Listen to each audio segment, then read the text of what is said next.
Le Paris-Dakar, c'est un événement qu'on connaît tous de nom, mais je pense qu'au final, peu de gens savent ce que ça représente vraiment de faire cette course. Rares sont ceux qui se rendent compte de l'engagement nécessaire pour se lancer dans une telle aventure, et à quel point ne serait-ce que terminer vivant est déjà un exploit. C'est un peu comme si c'est un soldat qui part à la guerre. Et oui, car en 46 éditions, ce sont 28 pilotes qui ont perdu la vie dans le désert, dont un pas plus tard qu'en 2024. Mais quand on y réfléchit, c'est justement ce danger qui rend l'épreuve si spéciale. Car c'est quand on réalise que chaque faux pas peut être fatal qu'on apprécie pleinement chaque moment du spectacle. Oh, that's Carlos Sainz! Et au-delà de ça, le Dakar, c'est aussi une histoire incroyable remplie d'anecdotes folles que t'auras du mal à croire, avec comme protagonistes de grands malades qui ne reculent devant rien par passion du sport. Alors entre prise de risques inconsidérées, ils consomment la défaite dans l'inconscience et une rage noire.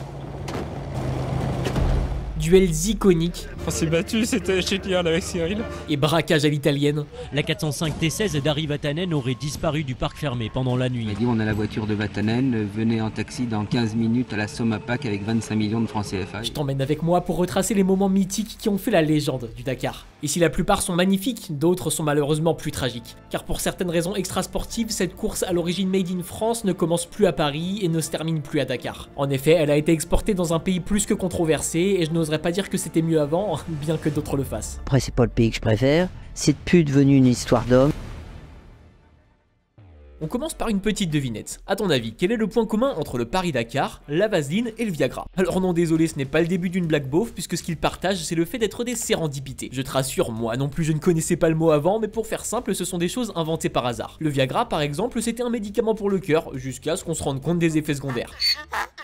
Et bien le Dakar, c'est un peu pareil, car tout commence lorsque ce monsieur, Thierry Sabine, se perd dans le désert. Seul et sans ressources, il a dû y survivre 3 jours et 3 nuits avant que les secours ne le retrouvent in extremis. Un calvaire qui en aurait traumatisé plus d'un, mais lui, c'est tout le contraire. Il a trouvé l'expérience tellement enrichissante qu'il a eu un déclic. Ça représente une expérience que je ne souhaite pas à mon pire ennemi, mais que je ne regretterai jamais. Parce que la première réaction qu'a eu le pilote de l'avion après m'avoir retrouvé, il m'a dit d'une façon très brute, maintenant mon pote, tu considères que tu fais du rab. Et à partir de là, il n'a plus qu'une idée en tête, créer une course unique à travers l'Afrique pour partager ce goût de l'aventure extrême. C'est comme ça qu'en 78, et seulement 3 ans après avoir créé l'Enduropal du Touquet qui parlera aux fans de motocross, Thierry Sabine profite de ce rab offert par le destin pour lancer la première édition d'un événement qui deviendra mythique.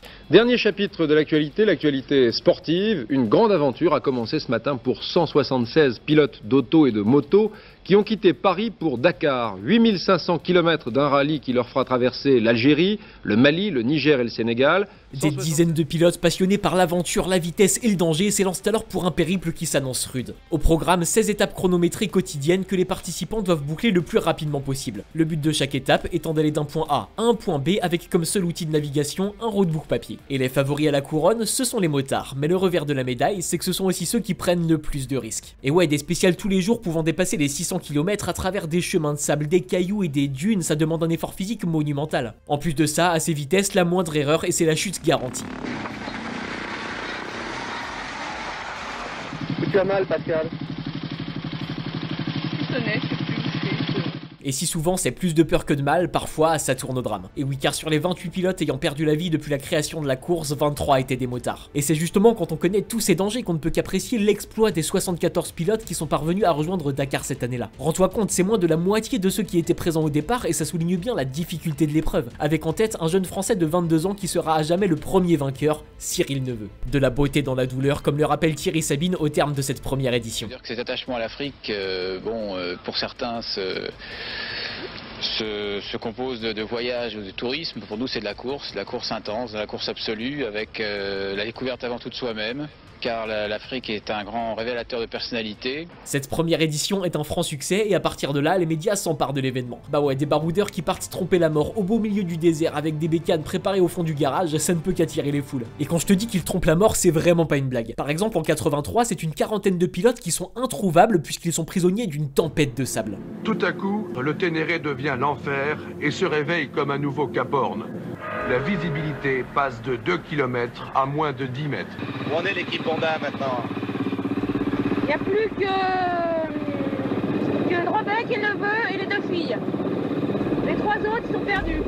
Panique, catastrophe, voyage au bout de l'enfer, Ces mots sortiront plus tard de la bouche des meilleurs concurrents.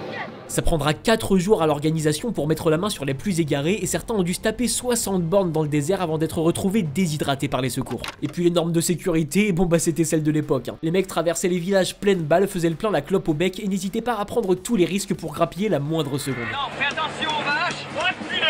Attention à celle de droite. Pas sur le cul. C'est bon. Tout ça mis bout à bout crée la légende du Dakar. Une course de l'extrême comme on n'en fait plus, réservée aux hommes et aux femmes les plus vaillants. Une aura unique qui attire les spectateurs, mais aussi les personnalités qui participent à augmenter la visibilité de l'événement. On a notamment Jackie X, multiple vainqueur en F1 et aux 24 heures du Mans, qui vient se frotter au désert dès les débuts de l'épreuve. Mais le rallye n'est pas réservé qu'aux pilotes, bien au contraire, puisqu'on verra aussi passer des chanteurs comme Johnny. Tu te rends compte si on n'avait pas perdu 1h15, on serait là depuis 1h15. Ou encore ce bon vieux Michel Sardou. Mais revenons à nos moutons, car qui dit médiatisation dit évidemment marketing. Et ouais, les constructeurs se disent que ça serait un sacré coup de com' de remporter cette course qui plaît tant aux gens. Surtout qu'en 86, c'est la fin du fameux groupe B. Alors si tu ne connais pas, on peut résumer ça en disant que c'est un peu l'ancêtre du WRC, le championnat du monde des rallyes actuel, mais en mode hardcore. Et si tu étais en train de te dire que le Dakar c'est dangereux, attends de voir ça.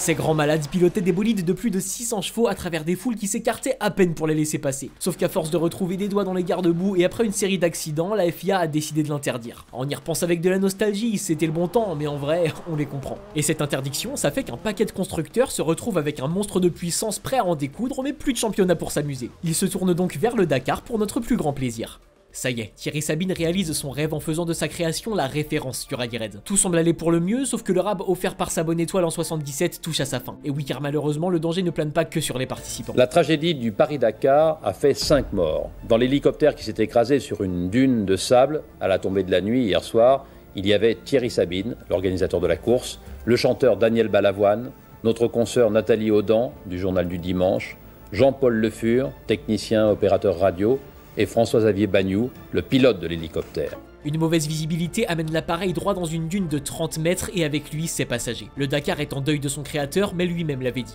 Si je pars, la course doit continuer. L'édition se conclut donc dans la tristesse, mais les années suivantes sont loin d'être moroses. Car comme pour lui rendre hommage, ce sont celles qui nous réservent les histoires les plus folles. Et oui, car la première année sans Thierry Sabine est marquée par l'une des rivalités les plus iconiques de l'histoire du sport mécanique. Un duel au sommet entre deux champions prêts à honorer de la plus belle des manières la mémoire de leur ami. D'un côté, le quadruple vainqueur de l'épreuve Cyril Neveu et de l'autre Hubert Auriol qui compte déjà 2 succès. Dès le départ, la lutte est acharnée et les deux pilotes se disputent les victoires. Mais après 2 semaines de course, c'est bien Neveu qui compte 30 minutes d'avance sur son rival. Sauf que quelques jours plus tard, tout bascule. Victime d'erreurs de navigation, il perd tout son avantage et est relégué à plus d'1 heure d'Auriol.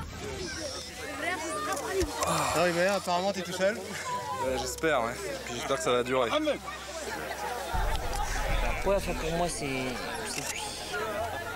Abattu devant les caméras, il ne lâche pourtant rien sur la piste, car au Dakar, tout peut basculer en une fraction de seconde. Il pousse alors sa Honda à plus de 160 km/h en plein désert pour combler son retard. Et c'est quand il s'arrête faire le plein qu'on lui annonce un tournant majeur de la course. C'est pas trop dur ça va? Non, non, et Hubert, il est loin? Il a crevé. Il a crevé? Oh putain.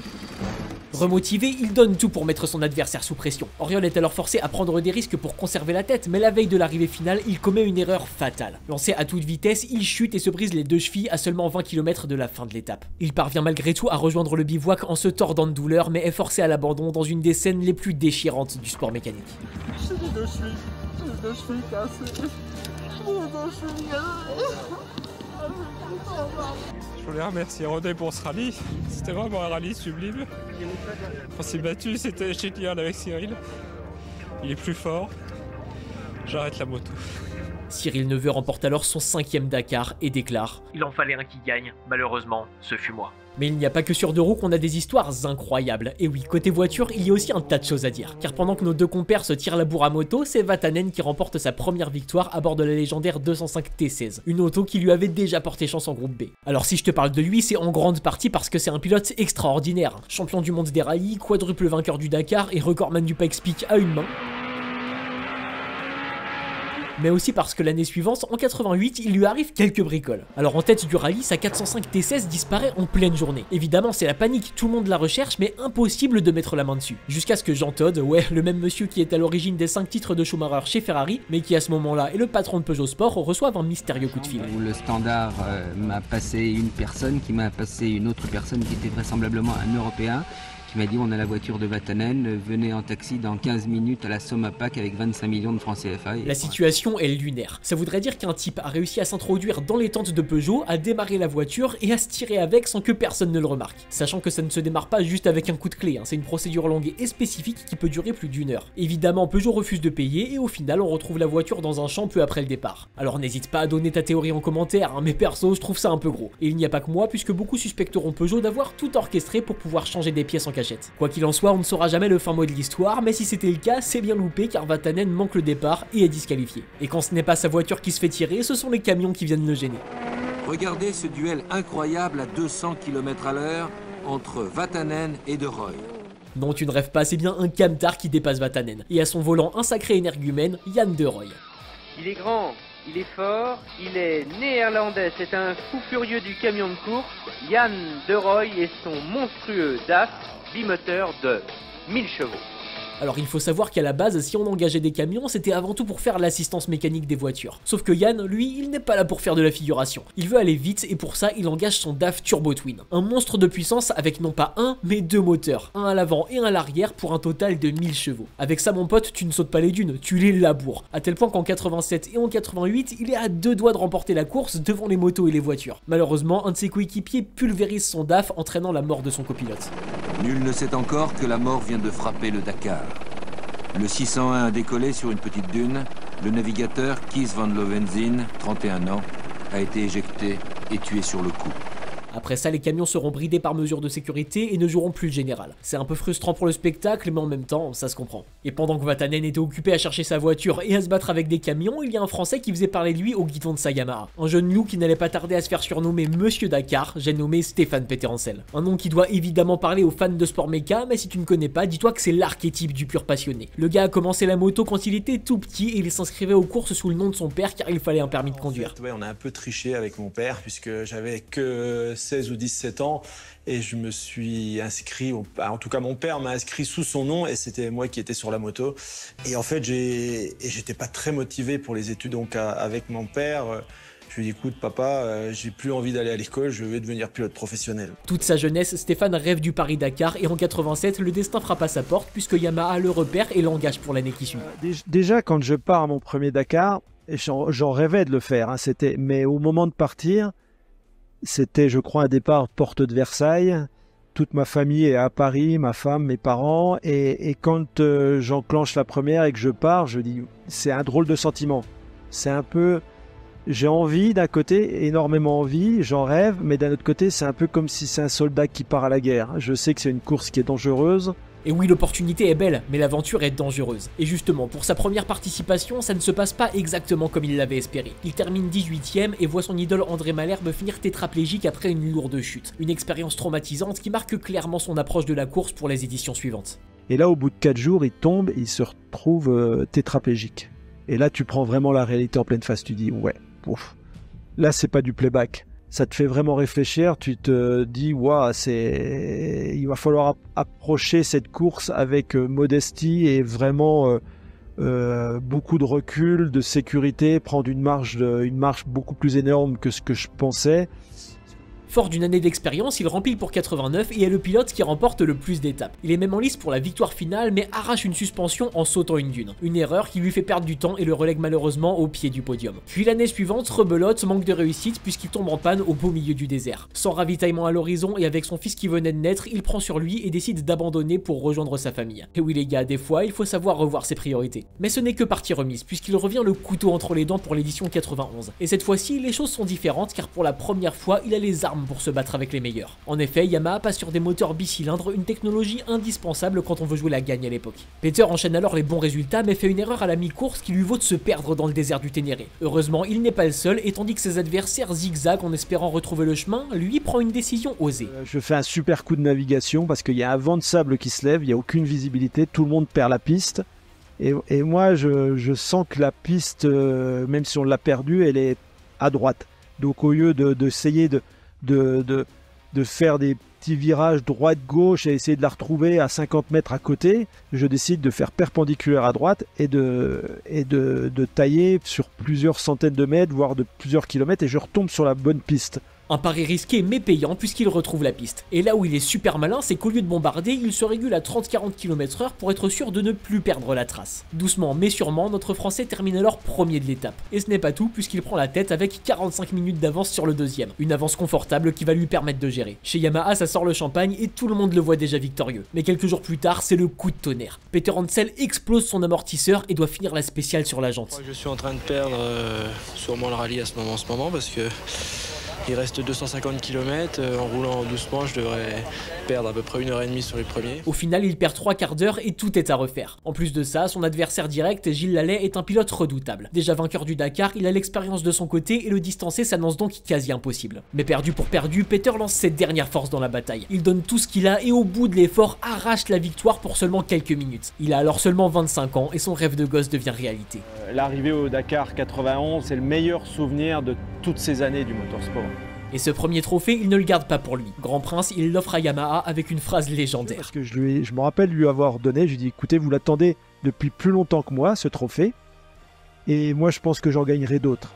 Certains diront qu'il est prétentieux, moi je dirais simplement qu'il est réaliste. Et oui, car il n'a pas menti. En 35 ans de participation consécutive, il détient le record de victoires sur le Dakar avec 6 succès en moto et 8 en voiture. Le tout dans la plus grande des modesties. Alors ça, moi je suis pas trop dans les chiffres de record et tout ça, je suis un peu perdu. Et autant te dire que du guidon de sa Yam de 88 au volant de son Audi e-tron de 2024, il en a vécu des choses. Des magnifiques bien sûr, mais aussi des plus dramatiques. Comme le décès de son rival et ami Gilles Lallet lors de l'édition 92, mais aussi la montée des tensions géopolitiques en Afrique dans les années 2000. Et oui, le terrorisme est alors omniprésent dans la région, et bien que des compromis soient faits pour maintenir la course, tout bascule en 2008. Le Dakar ne fêtera donc pas son 30e anniversaire, le rallye a été aujourd'hui annulé.